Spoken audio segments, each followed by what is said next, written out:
From New York City for our viewers worldwide, I'm Sonali Basak, and Bloomberg Real Yield starts right now.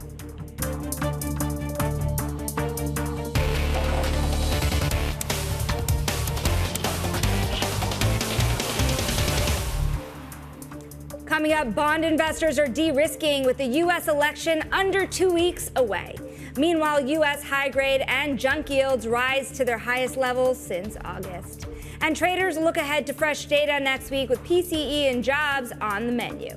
But we begin with the big issue. Some of the biggest voices in global economics lay out the potential risks ahead. Fair trade is a key boost for growth, for employment, for innovation, for productivity. We've had some very big economic shocks and the global financial system has not come unglued. We're aiming to maintain this momentum while also addressing long-standing challenges. The global economy has held up remarkably well. We see the risks of adding up and we see them to the downside. We are living in complicated times.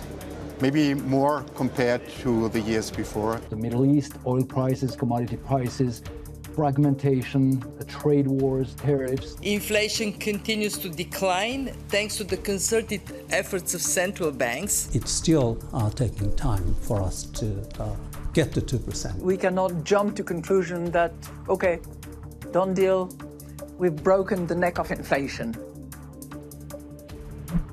And speaking of risks, the U.S. Treasury market is flashing a fresh warning sign as yields surge. And we want to bring you in to hear the so-called term premium on the 10-year Treasury notes. This expresses the extra yield investors are demanding for owning the debt rather than rolling over shorter-term securities. It's a Federal Reserve gauge that has risen from a near zero to just under a quarter. And if you could see, that's the highest point since last November. And market watchers say that it reveals investors' perception of future risks. I've got to say, it's not a pretty chart, but I do feel vindicated given that we have been talking about this risk all year. It leads me to another chart from Bloomberg Intelligence here on the election, actually, because you've seen a lot of movement in the 10-year, and some of it has to do with the future perception of how next year could go if Trump were to win the election. And you could see the blue line over here is predicted odds of a Trump win and how crazy close it is matching the 10-year yield. And the latest week has brought you back to a 10-year yield that hit 425 a little earlier this week. We have come kind of round robin, but staying at elevated levels near and about 420. We will keep an eye on that and see what it means for investors. But also this week, Bank of America CEO Brian Moynihan had sat down with Bloomberg and gave a word of caution to the Fed about its rate policy. So we've got to get back in line. And so they're on that path. They were late to the game. They got to make sure they don't go too hard now. And that's what they are all trying to figure out watching the data. Joining us now, Mike Contopoulos of Richard Bernstein Advisors and Ira Jersey, Chief U.S. Interest Rate Strategist at Bloomberg Intelligence. Ira, since I stole that chart from you, I'm going to ask what it really means, because when you've seen this drift higher, particularly in the 10-year, what would happen on election night if Kamala Harris wins instead? Given the markets are betting on that Trump win, does that mean that you all of a sudden see a bid back into the longer end of the curve? I actually do think that that would probably be the case. Now, I don't think 100% of the recent 50 basis point sell-off in 10-year yields has only to do with Trump and Trump odds, but you know, it's possible somewhere between 10 and 20 basis points of that is from the odds of him winning going up. And I think that there's two reasons for that, and it has to do with policy. We know neither party right now, either Trump or Harris, are fiscally conservative.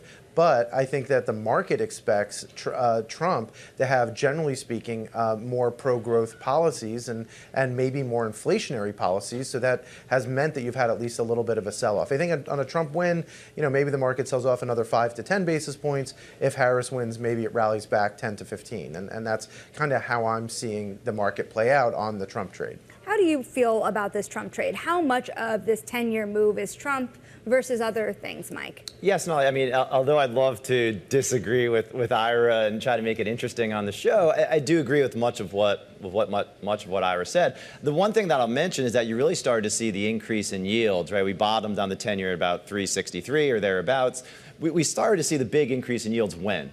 when the Fed cut interest rates 50 basis points. And so I think the market's also telling you that, hey, the economy is actually reasonably strong. Look at jobless claims, look at retail sales, look at consumer confidence, look at even the unemployment rate. I mean, the economy's not falling off a cliff. And when the Fed cuts interest rates into a reasonably strong economy, that's going to cause longer-term growth and inflation expectations to accelerate. And so I think, yes, you obviously have a Trump yield premium being built into the market at present. Neither party is fiscally responsible, but I don't think it's only because of that. So, Ira, if you think about what Mike was just saying, the strong economy that we're seeing, the data looking as strong as it is, and you look at pricing in kind of Fed swaps markets here, do you think we get another rate cut in November? I mean, at this point, you are starting to ask about December as well.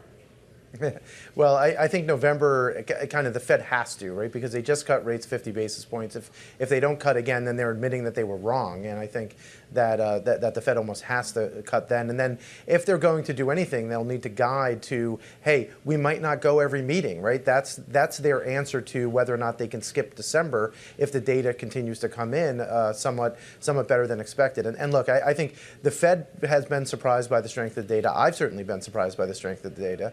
And all of those things lead to a market saying, not saying that the Fed's not going to cut at all, right? The market's saying instead of them cutting all the way down to 2.25%, which is what was priced in, now the market's priced for 3.5%. So that's why you've seen this uptick. And the thing is that 3.5% could become 4% at the end of the day if the data continues to be quite good. And that means that you could see a little bit of an additional sell-off. But I think there is a limit to that. I find it hard to fathom 10-year yields going much above 5% again. And there's a lot of technical reasons for that. But if the Fed's going to cut to 4% and hold it there for some period of time, there's no reason for 10s to be well over 5% at any point in the foreseeable future. I actually want to pull up just that quote from T. Rowe Price this week in a note that they said the Treasury yields could jump higher in the months ahead. They wrote that the 10-year Treasury yield will test that 5% threshold in the next 6 months, steepening the yield curve. Yes, people like that steepener trade, Mike, but I don't know that they like that 5% trade. So what's the risk? What's the risk that we get that high? I think there's a meaningful risk. I think it's not trivial. The Fed's doing something that it very, very rarely does, which is to cut interest rates while you're in a profit acceleration.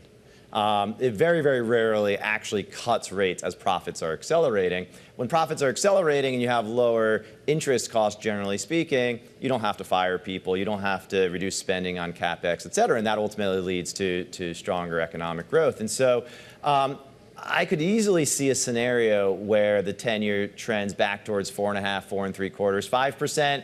Starts to get, I think, to the upper range. Ironically, I actually think if the Fed follows through with the amount of cuts that the market is currently pricing, that's when you can actually see the long end sell off meaningfully. Because again, you're cutting rates into a strong growth environment. If the Fed stays tighter than what the market expects, then actually that could help the long end and stabilize the long end, as bond wonks like Ira and I may sit there and say, hey, keeping policy tighter for longer should ultimately slow future economic growth and inflation, and you may actually see yields fall if the Fed keeps policy rates tighter. So there's a little bit of a strange scenario going on here where higher rates may actually lead to a ceiling on the long end, whereas lower front end rates may actually yield a higher long-term rate. So I want to pull up another chart here, and that is the 210 curve here, because to the extent that you have a lot of Wall Street betting on the steepening trade, Ira, you could see it's been pretty range-bound, and you've actually seen a re-inversion recently once again. You're looking at really only a 14 basis point differential between the two durations. How much steeper can we really get here? Well, typically, if you were to tell me that the Fed was going to cut all the way down to 2.75%, and you wind up probably at 75, 80 basis points, which had been our forecast prior to the recent data that we've received, which is always subject to revision, obviously, because we have to mark those to market based on the incoming data that we have.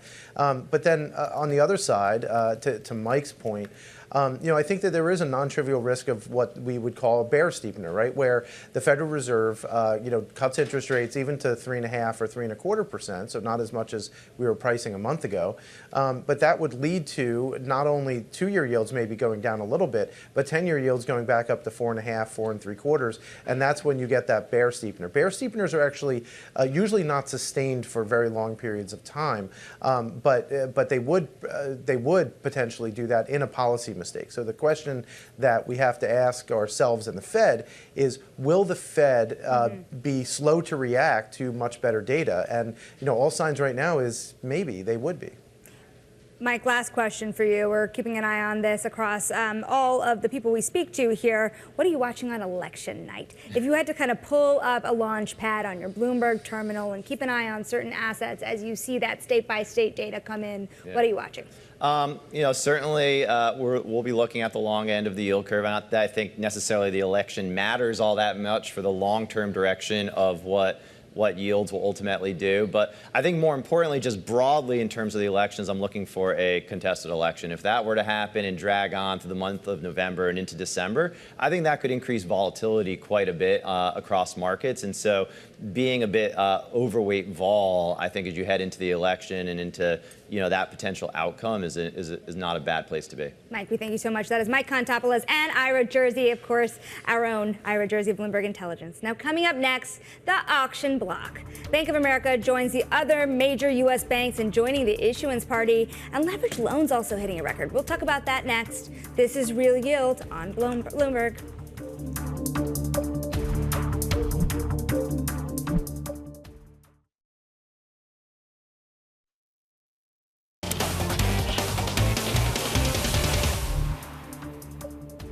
I'm Sonali Basak, and this is Bloomberg Real Yield. And it's time now for the auction block, where this week we take you on a trip around the credit world. We're going to start with Europe, with Italy attracting a record 200 billion euros of orders for 2 new bonds. The country capitalizing on last week's outlook upgrade by Fitch. Demand is the second highest ever for a dual sale in Europe.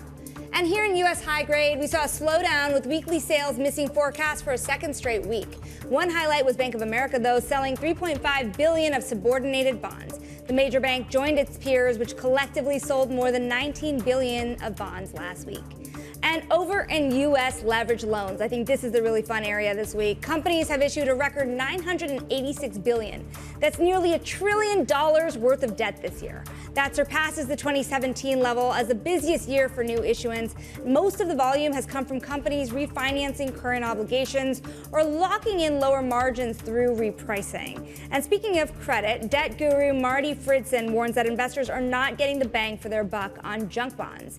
Fridson writes that high yield is decidedly rich at present, saying, quote, investors systematically overpay for industries that offer higher than median yields. Bond buyers are earning inferior risk-adjusted returns. And if you look at this chart from Fridson, you can see that high yield spreads minus fair value, and the orange line pointing to how overvalued this debt has become. But joining us now to talk more about it, it's yields versus spread, so they say. Sonali Pier from Pimco and Amanda Lynam from BlackRock joining us here on set. And Amanda, you've been talking about this spread issue for a while now. We're looking at ultra-tight spreads across many different types of debt, particularly risky debt. How do you feel about where we stand in valuations? So thank you for having me. I think the way that we would characterize the spread market is warranted resilience. Certainly spreads are optically tight if you look at a longer term time series, but I think we have to remember that the market has shifted a lot. One of the things that I find fascinating, last week actually we dug into this, if you look at the high end of the high yield market, so double Bs, roughly 50% of that market, you look at the low end of the IG market, triple Bs, not much difference in terms of the fundamentals, and even where there is difference, it's been converging over the past few years. You couple that with above trend growth in the US, you couple that with really strong technicals. You mentioned the supply, but most of it is refi related, so not a lot of new money. It's a pretty constructive backdrop for spreads, and so I think the way we've been approaching it is, yes, they do look optically tight, but we could likely stay here for a bit. That said, heading into the election, we are looking for more volatility, so I do think that's more of a medium-term outlook. So long as the growth backdrop holds up, it's all about growth for corporate credit. So when you think about the idea that there's more room for growth here, Sonali, how do you start to really navigate the market given where valuations are? And given that, Amanda kind of alluded to this, there's kind of a supply issue out there. Yeah, absolutely. And part of what has brought us to these levels of spreads is the supply issue. So, spreads are limited. However, also the quality of the asset class of high yield, for example, has improved over the last decade. And that's even after experiencing $250 billion of rising stars in 2022 and 2023 collectively. So when we look at, high yield or loans, all of these asset classes that are economically sensitive, we certainly need to be selective. Looking at the industries that are likely to perform, should we hit some volatility that have some margin and can pass that on to the consumer. So, we're being selective, but we do think that these level of yield here can generate a fair amount of income for investors, and that's why we continue to see inflows across IG, high yield, and bank loans, even though we talk about spreads being relatively compressed. Amanda, what are you watching? You mentioned the election-related volatility. When you get to election night, what does your launch pad look like? What are you going to be watching? So, I think over the long term, really what's most important for corporate credit is what sort of policies related to trade and taxes do we see? As we knew from the 2017 experience, actually, the discussion around taxes is much more nuanced than just the tax rate. There are a host of other provisions in that legislation that were meaningful for corporate credit.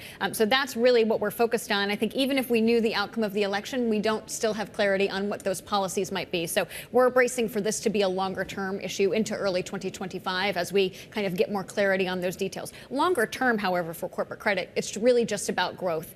We were talking about kind of Fed monetary policy in the prior segment. It depends on the drivers of that monetary policy. If we get fewer cuts because growth is holding up well, that's a backdrop that corporate credit can digest. If we get fewer cuts, for example, because inflation is reaccelerating, not our base case at the moment, that's more problematic for corporate credit, especially if it's coupled with weaker growth. So it's really that growth backdrop that has allowed credit spreads to be so resilient for the past few quarters, and it's that growth backdrop that will be key to validating that current level of spreads we think in the future in 2025. Yes, Sonali, how do you think about this issue too? Because on one hand, there's the economic backdrop, and then there's kind of that a knee-jerk reaction that people have to the election. You see it when you look at treasuries, right? But what does that spill over across the bond market?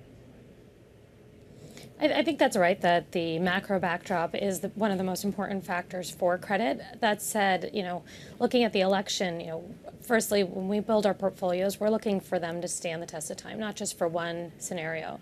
And looking at today's election in particular, where the odds are so close for the candidates, where we're more focused is looking at these industries that may have bigger impacts from an election outcome, such as healthcare, financials, energy, but overall, making sure that the portfolio is resilient across a wider number of scenarios.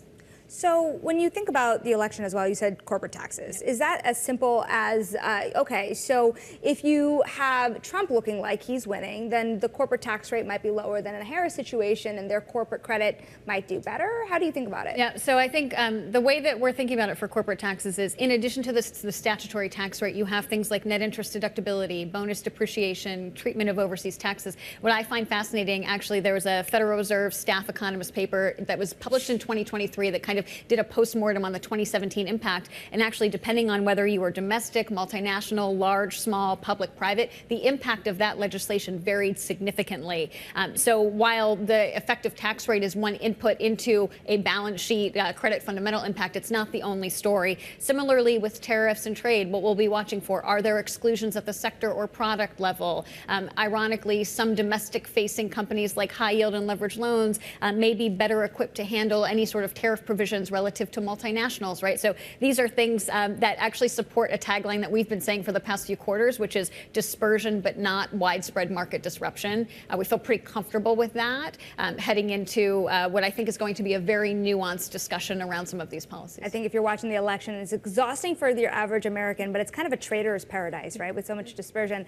Sonali, when you think about the macro backdrop, we're talking about the strength in the economy here. So why, how much dry powder is left really to support the markets that are coming into play, particularly next year? Because if you see companies looking to refinance, they're still going to be doing so with really not as many rate cuts as initially expected. So how do you expect weaker companies to keep faring into next year? Yeah, this may be why we've had so much refinancing to date, right? Really terming out the maturity schedule. But when we look at dry powder, much of this sits in, for example, while the demand continues to be strong in public markets, there's still $400 to $500 billion of dry powder in private credit. So when we look across leveraged finance, there's over 4.7 trillion of, in terms of market size. So many times when we're looking at companies, we're pretty agnostic, whether they want to come down the public route or the private route, and we'll provide dual track financing, letting them choose, based on what we think is the appropriate trade-off from a liquidity perspective. So from spread, covenants, and structure. But again, as long as the discipline is there to price it accordingly, we can be quite agnostic and be a solution provider for the company. You think about leverage loans and you think about weaker companies that are just looking to refinance, but we also have M&A coming back. Amanda, do you buy into the supply? Yeah, we do have an expectation that as there's more clarity on the macro backdrop, whether that's monetary policy or the election, that can spur a rebound in M&A. Actually, the part of the M&A market that's been lagging is sponsor-related M&A. Strategic M&A is actually not that far below the 10-year average. So we are looking for an uptick in sponsor-related M&A. I think that would be a way for some of the dry powder that Sonali mentioned to be deployed, especially in the private debt market. And so that is something that we're watching carefully. What really will matter for corporate credit, however, especially for strategic M&A, is this funded with debt or equity or a combination of both? So far this year, that funding mix has skewed more, I would say, more in a bondholder-friendly negative way, but that's something that we're focused on over the long term. Amanda, we thank you so much. Sonali, thank you. That is Pimco, Sonali, Pier, and BlackRock's Amanda Lynam. Now, we want to bring you some breaking news as well. According to the Wall Street Journal, Boeing is exploring the sale of its space business. Let's take a check on Boeing shares as well, because remember, Boeing had first, according to the journal, put men on the moon, and now it wants to get out of that race. Of course, we know that there's been a lot of news around Boeing this week, not only their earnings under their new CEO, but you also see shares reacting kind of up and down on the heels of this news, marginally higher, about 0.3% higher. The union had struck down a vote on the latest set of pay increases, so that uncertainty remains, but perhaps a little more uncertainty into the direction of a consolidated business. Still ahead, we're going to talk about the week ahead, the final spread, a lot going on, and certainly a lot that can impact the market. We're going to give you all of what to expect next. This is Real Yield on Bloomberg.